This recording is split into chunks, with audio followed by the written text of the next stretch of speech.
Hello दोस्तों, मैं आदित्य स्वागत करता हूं हमारे यूट्यूब चैनल में। दोस्तों, आज हम बात करने वाले हैं इंडस वैली सिविलाइजेशन के बारे में। हिंदी में बोले तो सिंधु घाटी सभ्यता के बारे में। सिंधु घाटी सभ्यता भारत की सबसे प्राचीनतम सभ्यताओं में से एक है। ये किन किन चीज़ों में बहुत आगे थी। आज के अर्बन डेवलपमेंट हम देख सकते हैं, अर्बन सोसाइटीज़ हम देख सकते हैं कि किस तरह से बनानी चाहिए हमें। ये फ्यूचर में ही हो चुका था, पास्ट में ही हो चुका था ये। तो हम उन सब चीज़ों के बारे में देखेंगे, ये कहाँ मिली, कब मिली, कौन सी सेंचुरी से कौन सी सेंचुरी तक हुआ और ये इसका डिक्लाइन कैसे हुई। तो हम इन सब चीज़ों के बारे में बात करेंगे और कितनी ज़्यादा मॉडर्न थी ये। इसमें यहाँ पर मेटलर्जी हो, इनके क्राफ्ट्स वगैरह हो, या इनकी गोल्ड सिल्वर से रिलेटेड हो, इनका जो ट्रेड होता है, ट्रेड वो कहाँ कहाँ करते थे। तो ये सब हम सिंधु घाटी सभ्यता के बारे में जानेंगे। चलिए देखते हैं। देखो देखो, इंडस वैली सिविलाइजेशन की बात करें तो ये 3300 बीसी से लेकर 1300 बीसी तक ये करती है। मतलब 3300 बीसी में हमें ये मिली थी और ये डिक्लाइन कब तक होती है? डिक्लाइन होती 1300 बीसी तक में। और मॉडर्न डे कहाँ पर है? अफगानिस्तान से लेके पाकिस्तान का जो एरिया है, नॉर्थ वेस्ट इंडिया, तो वहाँ पर ये देखी जा सकती है। और इसको हम 3 भागों में विभाजित कर सकते हैं। एक अर्ली फेसेस में 3300 बीसी से लेकर 2600 बीसी तक का, एक होता है मैच्योर फेस 2600 बीसी से लेकर 1900 बीसी तक का, और एक होता है लेट फेस 1900 बीसी से लेकर के 1300 बीसी तक का, है ना। और हम इंडस वैली सिविलाइजेशन की पॉपुलेशन के बारे में बात करें तो करीब करीब 5 मिलियन पीपल, मतलब कि 50 लाख लोगों की आबादी हम देख सकते हैं इंडस वैली सिविलाइजेशन में रही होगी। और हम फीचर्स देखें इंडस वैली सिविलाइजेशन के बारे में, तो देखिए अर्बन इंफ्रास्ट्रक्चर, जो अर्बन प्लानिंग थी इनकी, वो टेक्निकली एंड पॉलिटिकली प्रोसेस बहुत बढ़िया थी इनकी। जिनकी लैंड थी, जिनका डिज़ाइन था, और अर्बन इन्वायरमेंट को देखते हुए उन्होंने काफ़ी अच्छी तरीके से बनाया हुआ था। इनको बेक्ड ब्रिक्स हाउस मिले हैं हमें, मतलब जो पकी हुई ईंटें हैं वो हमें देखने को मिली हैं। ड्रेनेज सिस्टम और वाटर सप्लाई सिस्टम हमें देखने को मिला है। और जो क्लस्टर्स हैं, नॉन रेसिडेंशियल बिल्डिंग में लार्ज नॉन रेसिडेंशियल बिल्डिंग देखने को हमें मिली हैं। रोड जो थे वो सीधे राइट एंगल पे कटते थे, मतलब सीधे रोड थे राइट एंगल पे, मतलब कोई सड़क एकदम सीधी जाती है, एक राइट एंगल पे काटती थी, टेढ़ी मेढ़ी सड़कें नहीं थी। तो ये भी बहुत एक्यूरेट देखने को हमको मिलता है। हमें देखें सेंटर एरिया ऑफ सिटीज़, तो cathedral and fortified with defence structure, मतलब कि सुरक्षा की दृष्टि से वो काफ़ी सुरक्षित था। जो सेंट्रल एरिया था सिटीज़ का, वो बहुत ऊंचा था और सुरक्षा की दृष्टि से बहुत सुरक्षित था। ये देख सकते हैं। पब्लिक बाथ्स हमको देखने को यहाँ पर मिलते हैं। जो अनाज थे, अनाज को सरप्लस जो ग्रेन्स होते हैं, जो अधिक अनाज भंडार है, वो हमें देखने को मिले हैं यहाँ पर। Quality of urban planning, municipal government that have placed a purity of hygiene, यहाँ पर मतलब जो भी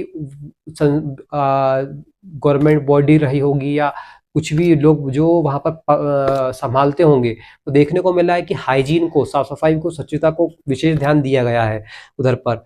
और अदर सिविलाइजेशन के जैसे मेसोपोटामिया और एंशिएंट इजिप्ट में के जो पीपल होते थे, वैसे उनके जैसे इंडस वैली सिविलाइजेशन में वैसी लार्ज बिल्डिंग देखने को हमको नहीं मिलती है, जैसे कि हमें मेसोपोटामिया और एंशिएंट इजिप्ट में देखने को मिलती है ना। अगर हम इनोवेशन और टेक्नोलॉजी की बात करें, तो इनोवेशन एंड टेक्नोलॉजी में जो इनकी लेंथ और मास था, उन लोगों की ग्रेट एक्यूरेसी थी। इनको लेंथ की लंबाई कितनी होना चाहिए, मास वगैरह के बारे में इसको ग्रेट एक्यूरेसी थी। और ये जो आग में पकी हुई ईंटें थी, उसका ये लोग बिल्डिंग वगैरह बनाया करते थे, जो कि मॉइस्चर रेसिस्टेंट होती थी।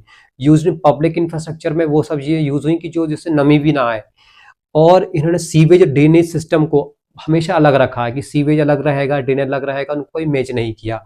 और हम देखें तो ये हर घर में कुएं वगैरह होते थे। वेस्ट वाटर जो होता था वो कवर्ड होता था, ड्रेन्स वगैरह में जाता था, जो वो मेन स्ट्रीट वगैरह ढकी हुई होती थी, वो कभी भी खुली हुई नहीं देखी गई है। हम देखें कि सील कवरिंग में मतलब वहाँ पर हाथी के, टाइगर के, बफेलो के और कुछ यूनिक हमें एक ऐसी मोहरें मिली हैं, ऐसी कुछ सील मिली है जो ट्रेड एंड गुड्स में वो यूज करते होंगे, तो हमें सील्स वगैरह देखने को मिलती है। शेल वर्किंग, जो शेल क्राफ्ट में वो शेल का यूज कर सकते थे, मतलब डिजाइन वगैरह बनाने के लिए। जो ट्रेडेड गुड्स थे इंक्लूडिंग टेराकोटा होते थे, पॉट्स होते थे, गोल्ड, सिल्वर, शी शेल्स, है ना, पर्ल्स एंड कलर्स जेमस्टोन्स, वो सब वो यूज करते थे। और लाइक कलर जेमस्टोन में लैप्स लैजुली एक जेमस्टोन होता है, वो सब भी यहाँ पर देखने को मिला है कि यहाँ पर लोग फैशन को लेके भी कितने कुछ मतलब जागरूक रहे होंगे, फैशनेबल भी यहाँ पर लोग थे। मेटलर्जी की बात करें तो मेटलर्जी में वो कॉपर, ब्रोंज, लेड, टिन जैसे चीजों को जानते थे, उनको बनाना जानते थे, तो मतलब वो इन सब चीजों में भी काफी आगे थे। इतनी पुरानी सभ्यता होने के बावजूद भी वो ये सब चीजों को जान रहे थे, तो मतलब कितने ज्यादा आगे वो मॉडर्न सोच रही होगी। हम देखें उनका रिलीजन कल्चर की, तो मदर गॉडेस की गॉडेस एक मिट्टी की गुड़िया मिली है, और वो सिंबल ऑफ फर्टिलिटी को हम देख सकते हैं उससे। और जो वहां पर अग्निकुंड वगैरह देखने को मिले हैं, तो अग्निकुंड वगैरह से अनुमान ये लगाया जा सकता है कि वहां पर कुछ ना कुछ रिचुअल्स होते होंगे, तो जिस चीज अग्निकुंड का प्रयोग किया जाता रहा होगा। तो हम देख सकते हैं रिलीजन कल्चर में भी बहुत आगे थे ये लोग। और ट्रेड की बात करें तो ट्रांसपोर्ट टेक्नोलॉजी इनकी वजह से बहुत अच्छी थी। तो हम देख के मेडिटेरियन सी ट्रेड से लेकर के जो इनका सेंट्रल एशिया से लेकर के मिडिल ईस्ट तक इनका मतलब ट्रेड्स वगैरह होते थे, तो उनका ट्रेड की टेक्नोलॉजी भी इनके पास बहुत कुछ थी कि ये ट्रेड कर सकें। हम देखें इस इतनी बड़ी सभ्यता को ये मतलब डिक्लाइन कैसे हुई।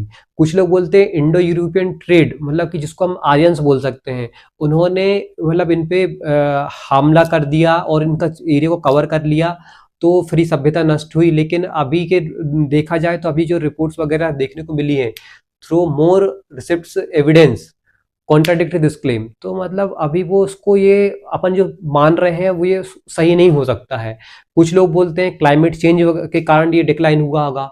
कुछ लोग बोलते हैं कि प्लेट टेक्टोनिक्स हम ज्योग्राफी में पढ़ेंगे, प्लेट टेक्टोनिक्स अगर कुछ ना कुछ टकराई होंगी या कुछ हुई होंगी सरस्वती रिवर का प्रभाव, कुछ ना कुछ गड़बड़ हुआ, इस कारण से वहां पर कुछ ना कुछ दिक्कत आई और वो सभ्यता खत्म हुई।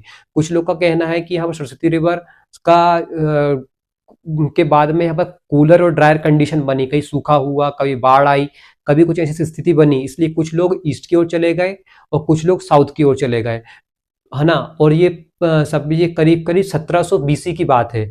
और धीरे धीरे हम देखें 1700 बीसी में तो लोग जाने लगे, लेकिन 1300 बीसी तक तो ये पूरी सभ्यता पूरी तरीके से हमें नष्ट होती हुई दिखी। तो ये अभी अभी भी अनजाना रहस्य है कि कैसे हुआ, अभी भी इस पर रिसर्च चल रही है, लेकिन अभी तक कोई भी कंफर्मेशन नहीं मिल पाया है कि कैसे हो रहा है। अभी भी हड़प्पा सिंधु घाटी सभ्यता के बारे में अभी भी लोग पढ़ रहे हैं, जान रहे हैं और नई नई चीज देख रहे हैं। तो सोचिए कि इतनी पुरानी सभ्यता, इतने पुराने समय में इतनी सब कुछ चीजें थी जो आज हम बनाना चाहते हैं, जो आज हम अर्बन इंफ्रास्ट्रक्चर बनाना चाहते हैं, वो उसने समय भी पहले ही बन गया था। तो हमारा जो सभ्यताएं हैं, हिंदू घाटी सभ्यता, वो कितनी ज्यादा मतलब मॉडर्न रही होगी, कितनी ज्यादा वेल प्लानिंग के साथ वो बनी गई होगी, हम देख सकते हैं। दोस्तों, यही सब जानकारी थी, और अगर आपको ये वीडियो अच्छी लगी हो तो इसको लाइक करिए, शेयर करिए, सब्सक्राइब करिए। Thank you so much.